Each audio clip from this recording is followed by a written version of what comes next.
Donc, on réfléchit à partir d'un sujet, d'un mot, et on réfléchit, et on va réfléchir d'une certaine façon. Parce que sinon, ça ne s'appelle pas atelier philo. Pourquoi ça s'appelle atelier philo?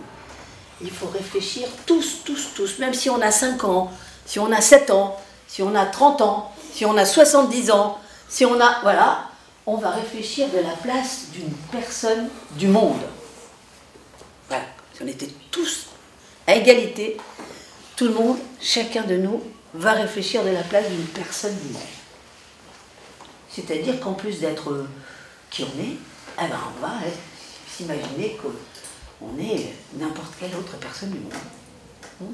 Alors la semaine dernière, j'avais dit, on va réfléchir comme si on était très haut dans le ciel et qu'on regardait comment ça se passe sur Terre, comment on vit sur Terre, voilà, hein, un peu en hauteur.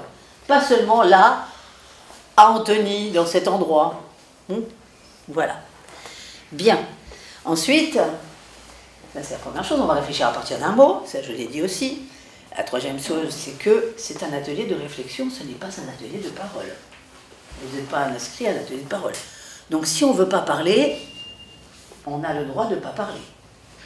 Et c'est même, personne ne peut juger, dire « Ah, elle n'a pas parlé, c'est pas bien », ou « Elle a beaucoup parlé, c'est pas bien ».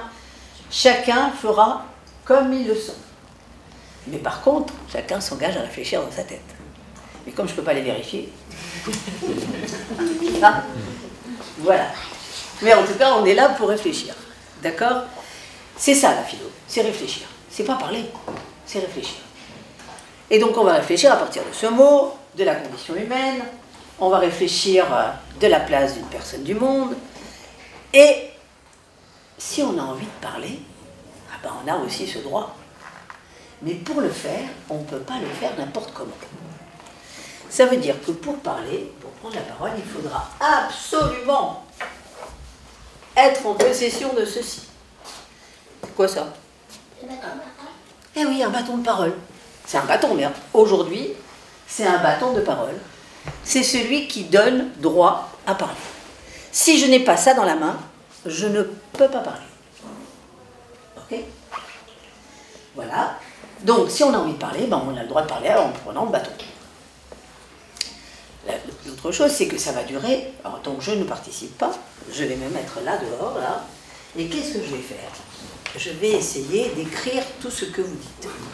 Je dis bien essayer, parce que des fois, j'entends pas, et quand j'entends pas, je ne fais pas répéter. Parce que je n'interromps pas la circulation de la parole. Donc, voilà, je vais écrire, mais pourquoi je vais écrire? Ça va durer 10 minutes, montre en main.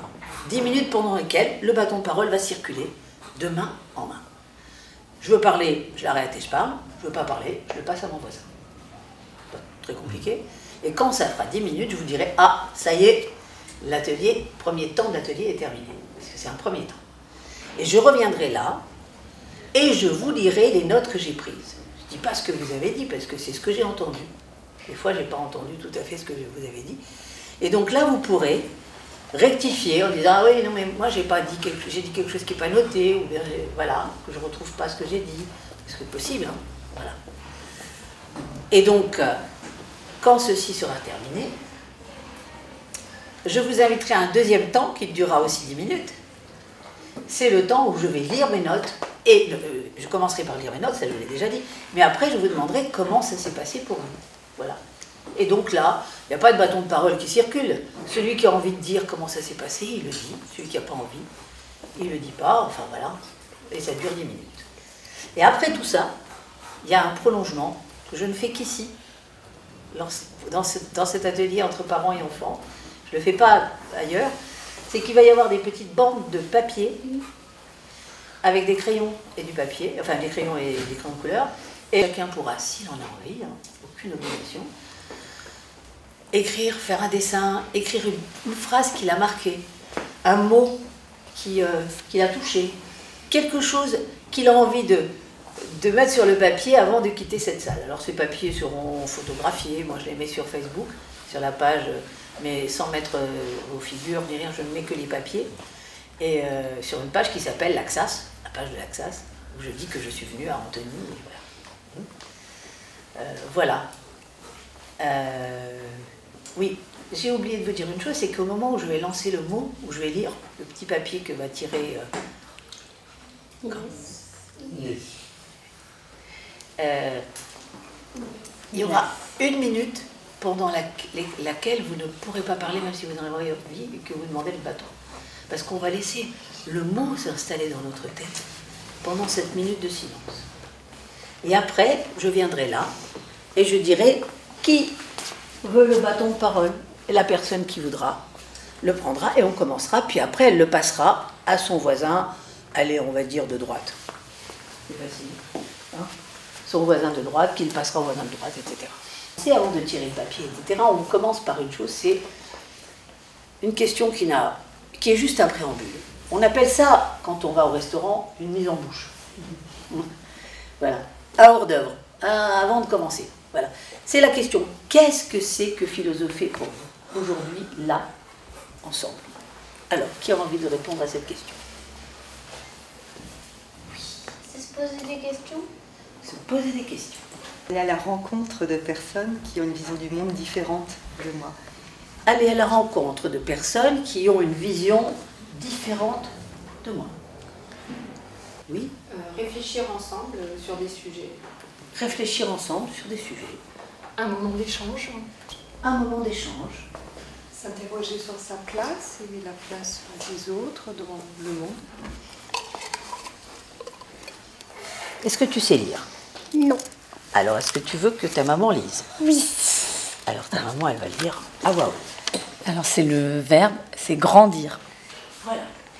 Grandir, c'est le mot sur lequel je vais vous inviter aujourd'hui à réfléchir dans cette atelier. Donc, on commence par 1 minute de silence.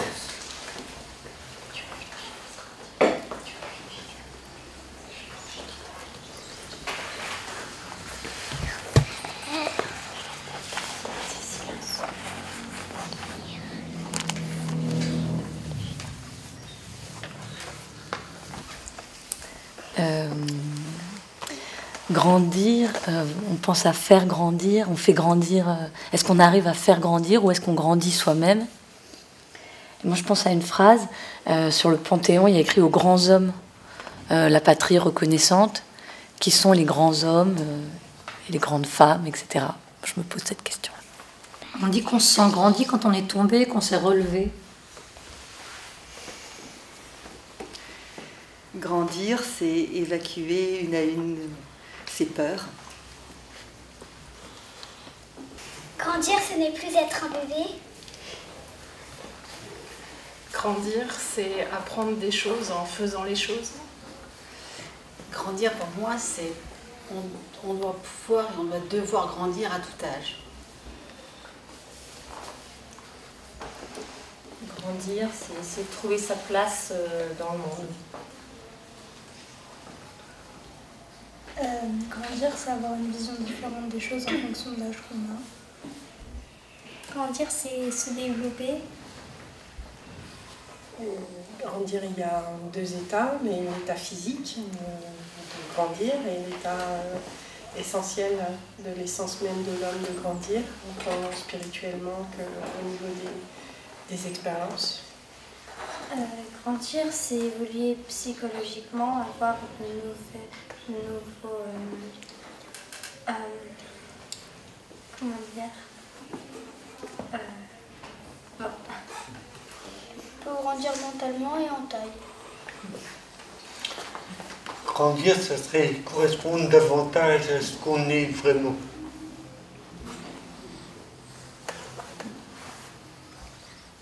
Grandir, c'est prendre de la hauteur.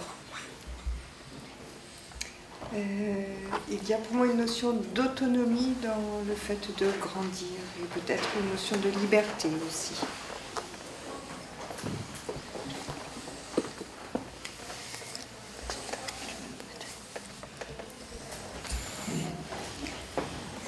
Moi, je pense, quand on est petit, on dit « quand je serai grand ». Et puis, quand est-ce qu'on s'arrête d'être grand? Quand est-ce qu'on devient grand? Je pensais, donc nous, on est adultes, on est déjà grands. En même temps, il y a quand même des choses qui grandissent encore en nous. Ça peut être la confiance en soi, ça peut être l'estime de soi, ou au contraire les angoisses, la peur. Moi, je pense qu'on grandit à chaque fois qu'on découvre quelque chose, et du coup, on s'arrête jamais de grandir. Quand on est petit, on ne peut pas faire la même chose que quand on est grand. Quand on grandit, on peut faire plus de choses.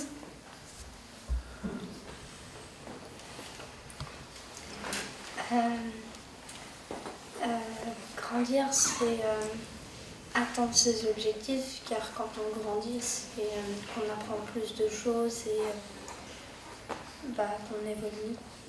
Grandir, c'est continuer à apprendre des nouvelles choses. Ça me fait grandir d'être ici. Je crois que la philosophie, ça nous fait grandir. Oui. Peut-être que c'est aussi quand on fait des choix et du coup une forme de responsabilité, ce qui fait que peut-être ça revient à perdre quelque chose. Grandir, c'est avoir une aspiration à retrouver son cœur d'enfant et à s'émerveiller de tout ce qui nous entoure. Moi, je pense que quand on grandit, c'est qu'on a de moins en moins besoin de son papa et de sa maman.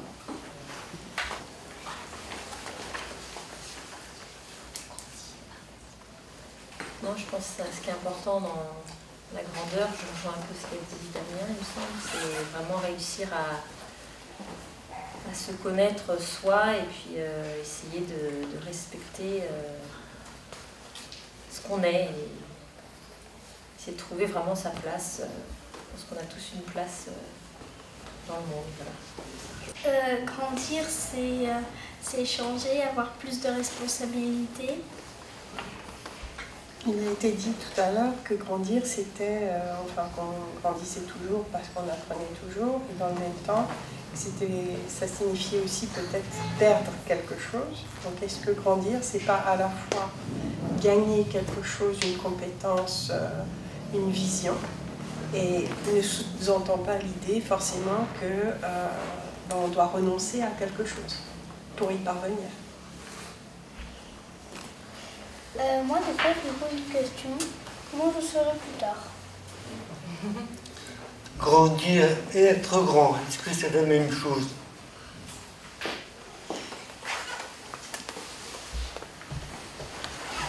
Grandir, c'est comme un mouvement, ça continue, c'est tout au long de sa vie. Est-ce que dans le fait de grandir, on ne pourrait pas imaginer une enveloppe charnelle plus imposante, mais qui pourrait être comme une protection du petit qui est en nous, de l'enfant qui est en nous et qui reste petit?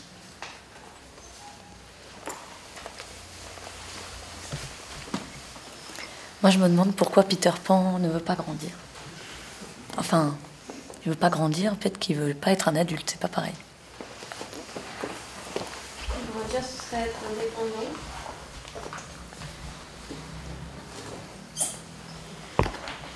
Est-ce qu'après, une fois qu'on a renoncé à toutes ces choses, on ne peut pas regrandir en allant les rechercher? Grandir, un an de plus qu'importe, s'il apporte plus qu'il n'emporte. Faire grandir ou grandir. Sur le ponton de Panthéon, on parle de grands hommes et de grandes femmes. Est-ce que grandir, c'est pas pouvoir prendre des décisions? Est-ce que quand on est tombé, est-ce que c'est pas quand on est tombé et qu'on s'est relevé qu'on a grandi? Est-ce que c'est pas quand on a évacué ses peurs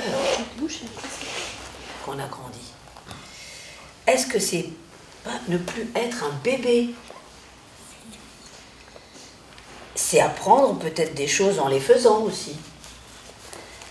On apprend à tous les âges, vous avez dit.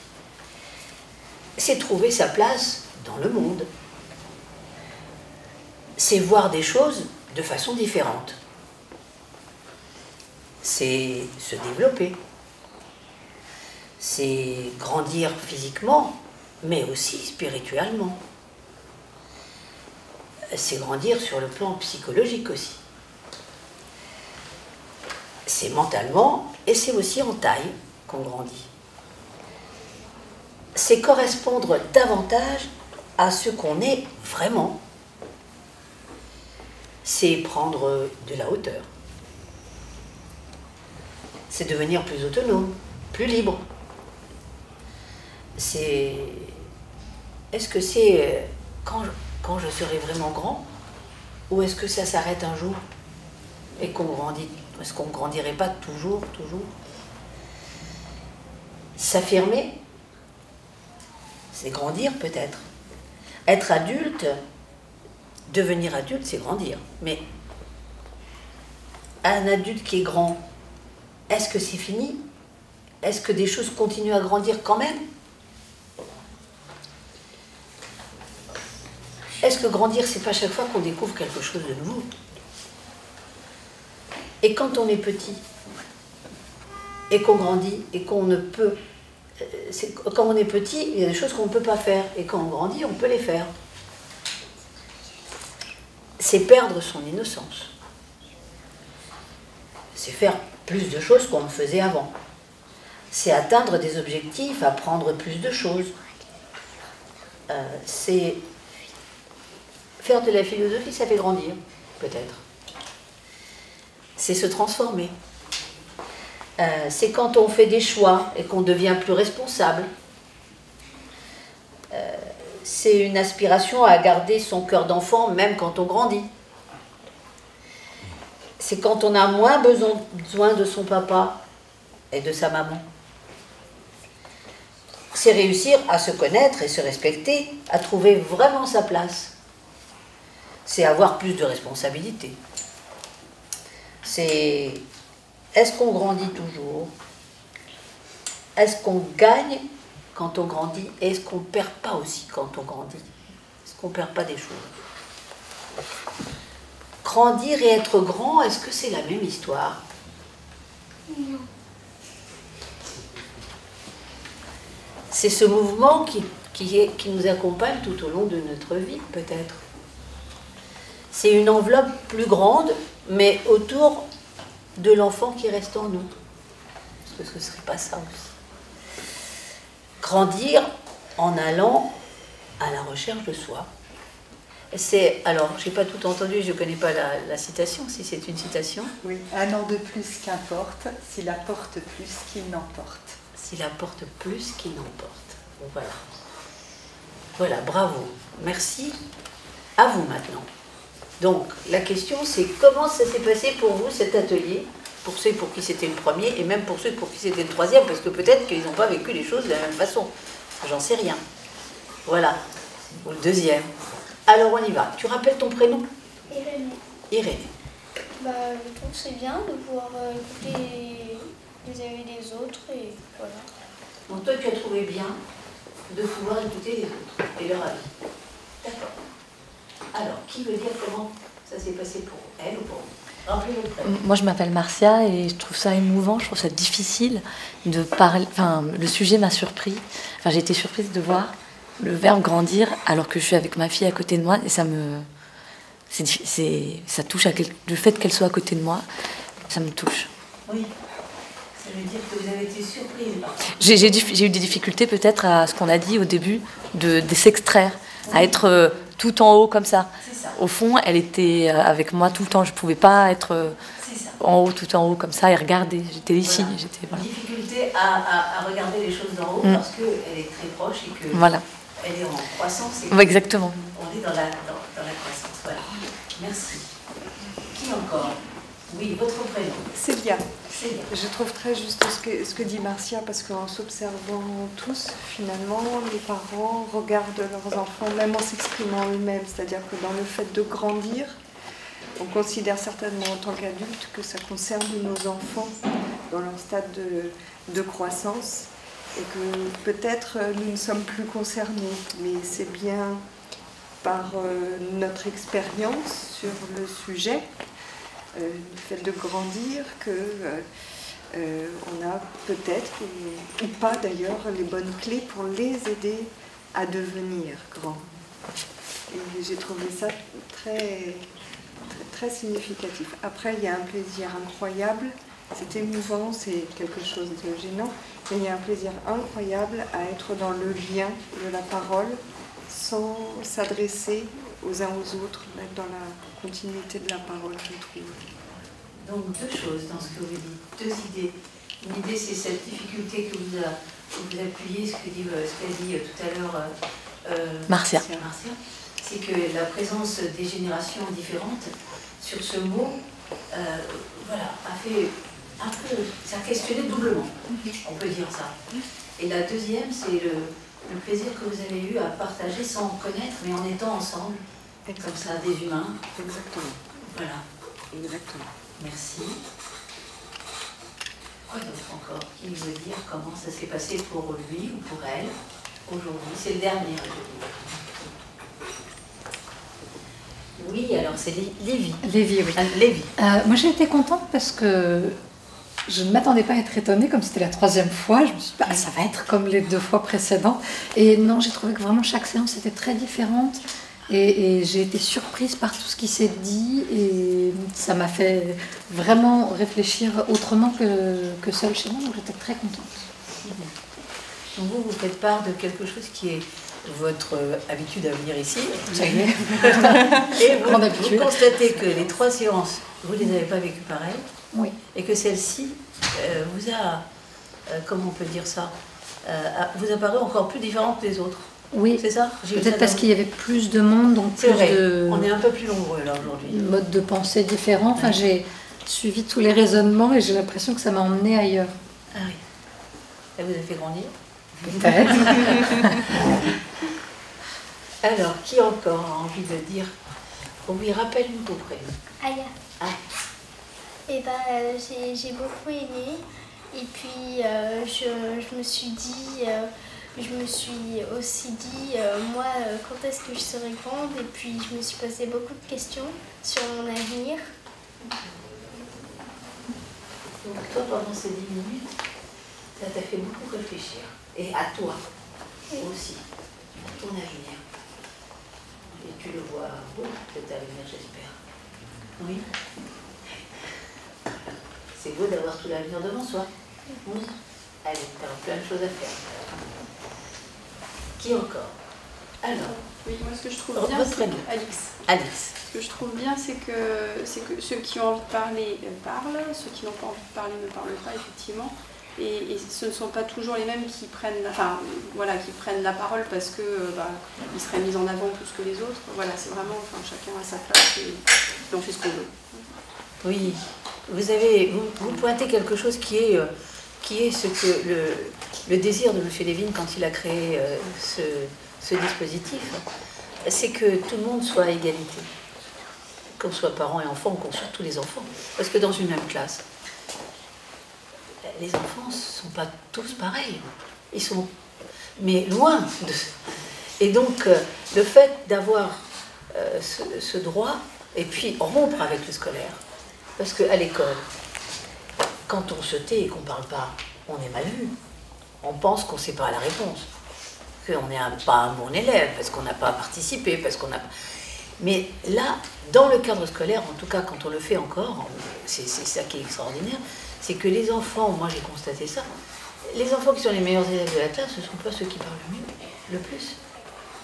Il y a quelque chose qui se crée d'autre, et on voit des élèves qui... le statut même d'avoir le bâton de parole. Ce que je peux vous dire, c'est que moi j'ai vu des enfants qui prennent le bâton de parole, qui regardent tout le monde, qui jouissent de ce moment d'avoir... et qui passent le bâton de parole. Voilà, j'existe, je suis là. Peut-être qu'en classe, je ne suis pas là. Vous ne me laissez pas de place.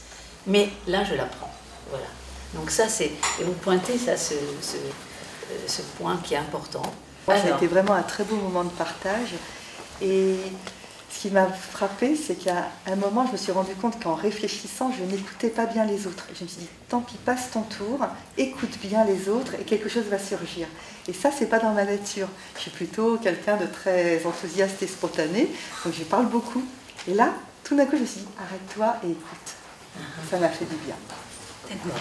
Donc moi, ça m'a fait réfléchir surtout au mot grandir. En fait, c'est vrai que c'est un mot qui peut paraître anodin, alors qu'en fait, je je me rends compte que j'y pense encore. En fait, il y a un lien entre est-ce que nous, on a bien grandi et assez bien grandi pour réussir à faire bien grandir ses enfants. Donc il y a forcément un lien entre les deux. On se pose la question, est-ce que je suis capable, enfin, est-ce que j'ai vécu dans mon enfance quelque chose d'assez positif pour le transmettre. Et puis après, il y a aussi dans grandir, est-ce que c'est la part, enfin, faire grandir ou laisser grandir, je crois que ça avait été déjà dit. Oui.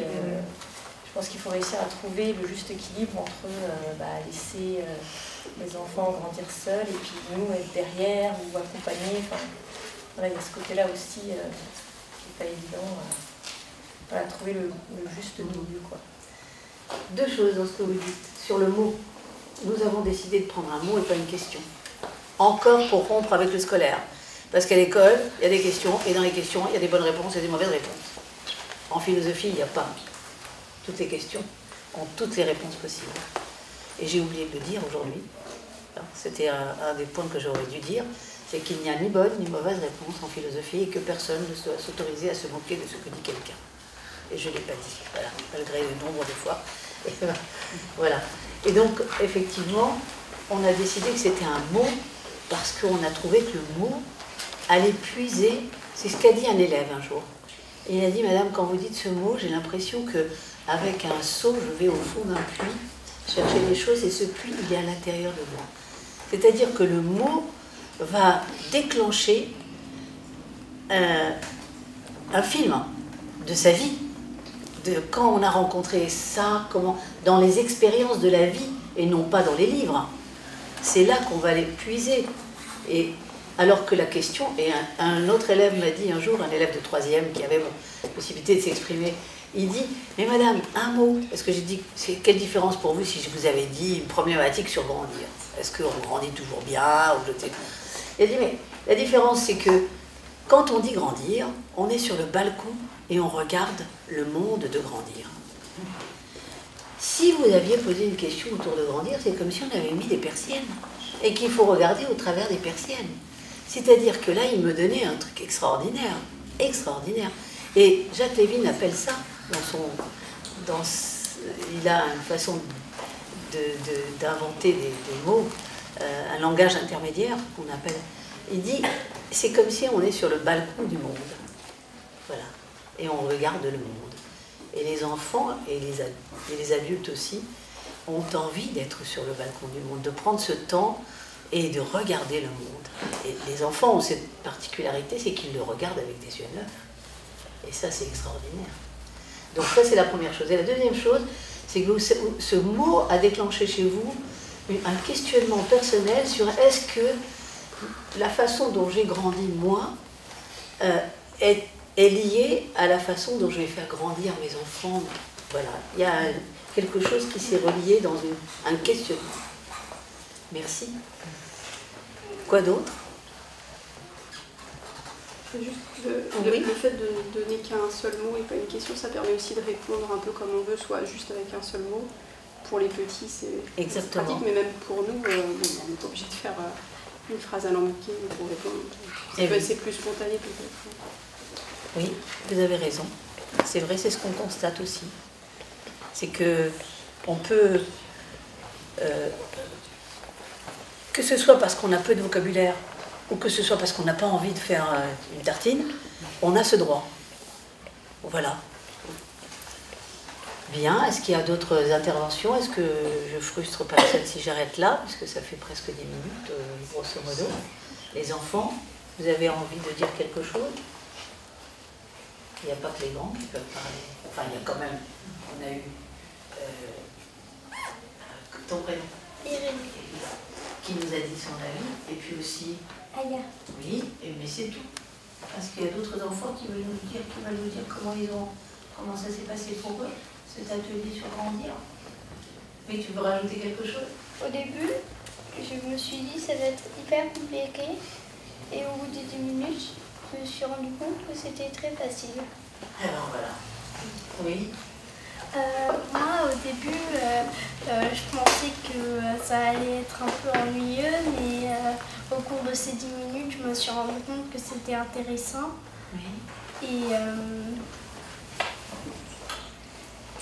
Et plutôt sympa. Bon, bah c'est sympa de nous dire ça.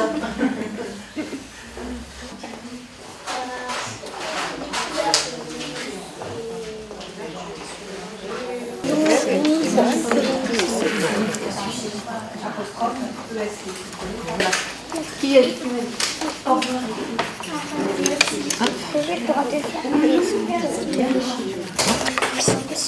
Moi j'ai écrit. Mais pas tout jaune. Et Peter Pan, il est en vert, non? Ah oui, mais c'est celui de Disney, nous on a fait un autre. Comme ça, disons. Ah bah...